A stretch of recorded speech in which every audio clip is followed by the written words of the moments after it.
So how are we supposed to get to know ourselves better?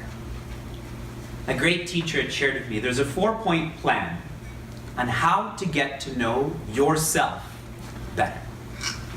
Number 1, introspect. We are very good at enquiring. What's the soup of the day at the Tim Hortons? Or what's the weather going to be like tomorrow? But are we experts at inquiring? Introspecting means getting to know yourself, spending time with yourself. And a very tactile way to do this is go on a date with yourself. Whenever we think of dates, we think of it being romantic with another person, but why not get to know the mind more, get to know the thoughts more? When we go for a walk, we go with other people. When we go for a drive, we're listening to someone else. What about ourselves? Introspect. Then you go deeper into this, is detect.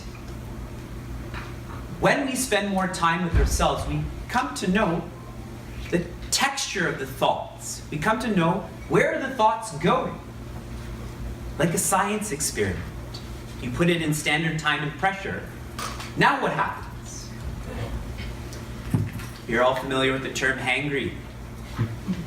Hangry is when you're hungry and you become angry. See, many of you came in here hangry, but now you're eating, so that anger is going away. See, the mind reacts in a certain environment. So if you know that environment, you get to know the mind, you get to evolve or adapt more.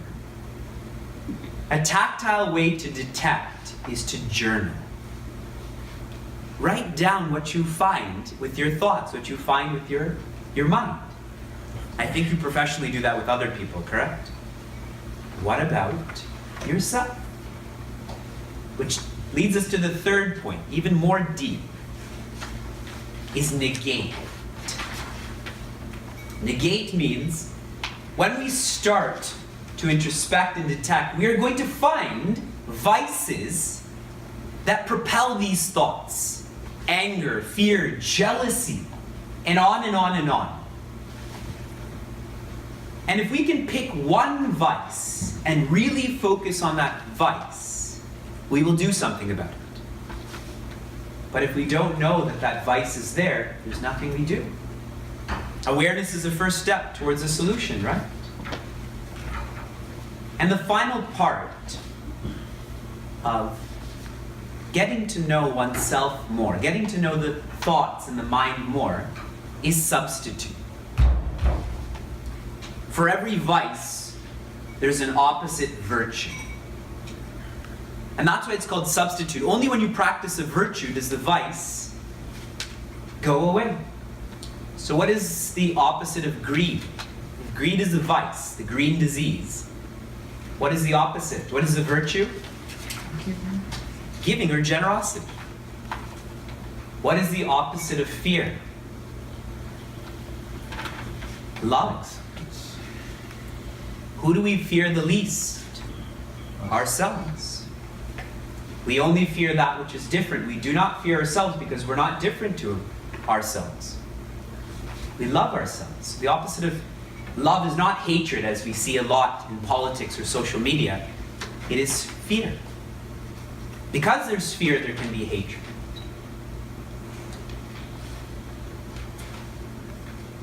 Everyone, in their own way, is a caregiver. And if we can care for ourselves, we can care for others more.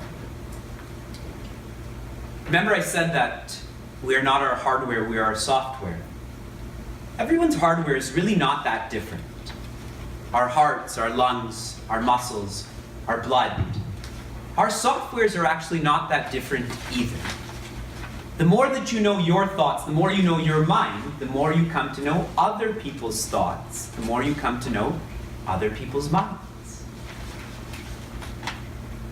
In one place, I had finished speaking and someone came up to me and said, Vivekji, can you bring people back from the dead?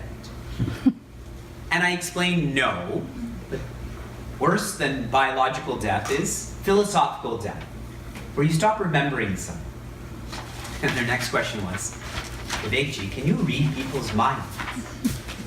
And I leaned in close to this person and said, yes. Just to startle that person for fun. But then I explained, you can too. The more that you know your mind, the more you get to know another person's mind.